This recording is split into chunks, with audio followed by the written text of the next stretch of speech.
करुणाको सागर बुद्धको गौरवमय यात्रा। नमस्ते। आज म तपाईँलाई त्यस्तो महामानवको पाउमा श्रद्धाको पुष्प अर्पण गर्दैछु जसको नाम लिँदा मात्रै पनि मनमा असीम शान्तिको महसुस हुन्छ। उहाँ हुनुहुन्छ अहिंसाका अवतार, ज्ञानका महासागर र विश्व शान्तिका संवाहक भगवान गौतम बुद्ध। आउनुहोस् उहाँको अलौकिक जीवनका 6वटा स्वर्णिम अध्यायहरूमा डुबौँ।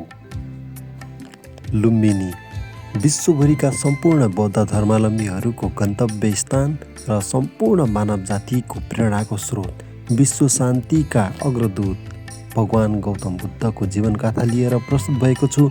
लुम्बिनीमा भएको यो एउटा बुद्धको जीवनमा घटेका 6वटा महत्त्वपूर्ण घटनाक्रमको चित्रबाट म तपाईँहरूलाई वर्णन गर्न गइरहेको छु। आउनुहोस् मसँगै घुमौँ र बुद्धको जीवनी बारेमा विस्तृत रूपमा अझै राम्रोसँग बुझौँ। जहाँ बुद्धका पाइलाहरू आज पनि लुम्बिनीको माटोमा जीवित छन् र उहाँको विचार संसारको कुना कुनामा व्याप्त छ। धन्य छ त्यो भूमि नेपाल जहाँ यस्ता शान्तिका सागरको जन्म भयो। लुम्बिनीको त्यो पावन प्रभात आजभन्दा करिब 2600 वर्ष अघि नेपालको पावन लुम्बिनी उद्यानमा एउटा यस्तो ज्योतिको उदय भयो जसले संसारको अन्धकार मेट्नु थियो। माता मायादेवीको कोखबाट जन्मिएका राजकुमार सिद्धार्थको स्वागतमा देवदेवताहरूले पुष्पवृष्टि गरेका थिए। उहाँको स्वरूपमा यस्तो चमक थियो कि देख्ने जो कोहीले मन्त्रमुग्ध हुन्थे। उहाँ केवल एक राजकुमार हुनुहुन्थ्यो, तर उहाँ त सारा जगतको कल्याणका लागि आएको एउटा दिव्य उपहार हुनुहुन्थ्यो।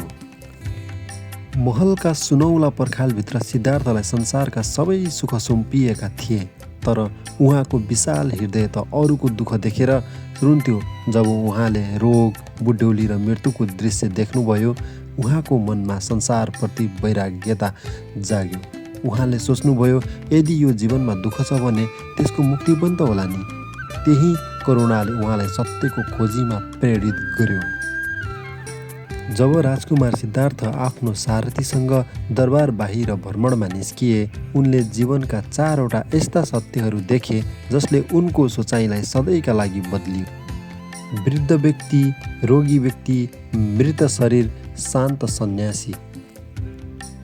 यी दृश्यहरू देखेपछि नै उनको मनमा वैराग्य पैदा भयो र उनले 29 वर्षको उमेरमा सत्यको खोजीमा निस्कने निर्णय गरे।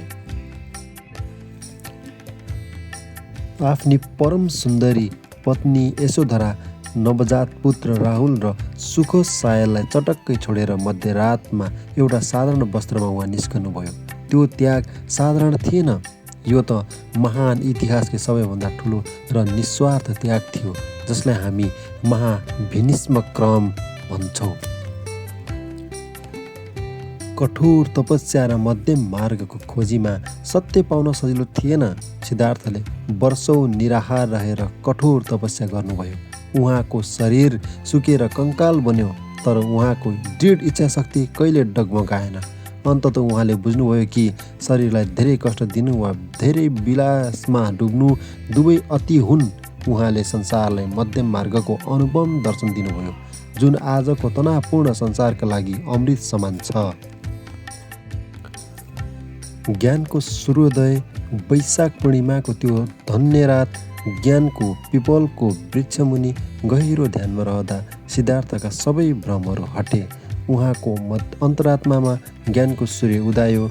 उहाँ अब सिद्धार्थ रहनु भएन, उहाँ त बुद्ध हुनुभयो, जसले जन्म र मृत्युको चक्रलाई चिन्नुभयो। उहाँको अनुहारमा एउटा अलौकिक तेज थियो जसले हजारौँलाई आकर्षित गर्यो। धर्मचक्र प्रवर्तन र महापरिनिर्वाण। बुद्धले आफूले पाएको ज्ञान लुकाउनु भएन। सारनाथबाट सुरु भएको उहाँको करुणाको यात्राले हजारौँको जीवनमा परिवर्तन गर्यो। उहाँले जातपात, उच निचको पर्खाल भत्काउनु भयो र प्रेम नै सबैभन्दा ठुलो शक्ति हो भन्नुभयो। 80 वर्षको उमेरमा कुशीनगरमा उहाँले अन्तिम श्वास फेर्दा पनि मानव जातिलाई आफ्नो प्रकाश आफै बन अपो दिपो भव भन्ने प्रेरणा दिइरहनुभयो। त्यसैले त बुद्धका पाइलाहरू आज पनि लुम्बिनीको माटोमा जीवित छन् र उहाँको विचार संसारको कुना कुनामा व्याप्त छ। धन्य छ त्यो भूमि नेपाल जहाँ यस्ता शान्तिका सागरको जन्म भयो। बुद्धको यो जीवनकथा सुन्दा तपाईँको मनमा कस्तो महसुस भयो? कृपया आफ्नो विचार साझा गर्नुहोला। भवतु सब्ब मङ्गलम, सबैको कल्याण होस्। नेपालको पावन माटोमा जन्मिएर सारा विश्वलाई अहिंसाको पाठ पढाउने ती महामानवप्रति कति गर्व गर्दा पनि कमै हुन्छ। आज संसारका ठुला ठुला दार्शनिक र वैज्ञानिकहरू पनि बुद्धको दर्शन अगाडि नतमस्तक हुन्छन्। उहाँको मध्यम मार्ग आजको तनावपूर्ण आधुनिक जीवनका लागि सबैभन्दा ठुलो औषधि हो। जसको बाणीमा सत्य छ, जसको दृष्टिमा करुणा छ र जसको उपस्थितिमा शान्ति छ, उहाँ नै हुनुहुन्छ बुद्ध। धन्य छन् ती बुद्ध र धन्य छन् त्यो भूमि जसले बुद्धलाई जन्म दियो। भगवान बुद्ध जसको नाम सुन्नासाथ अशान्त मनमा पनि शान्तिको शीतल हावा चल्न थाल्छ। उहाँ एउटा यस्तो नाम हो जसले संसारलाई युद्धबाट होइन बुद्धत्वबाट जित्न सकिन्छ भन्ने प्रमाणित गरिदिनुभयो। र मैले यो भिडियो मार्फत तपाईँलाई उहाँको जीवनमा भएका सम्पूर्ण घटनाक्रमहरूको जानकारी गराउन पाएँ।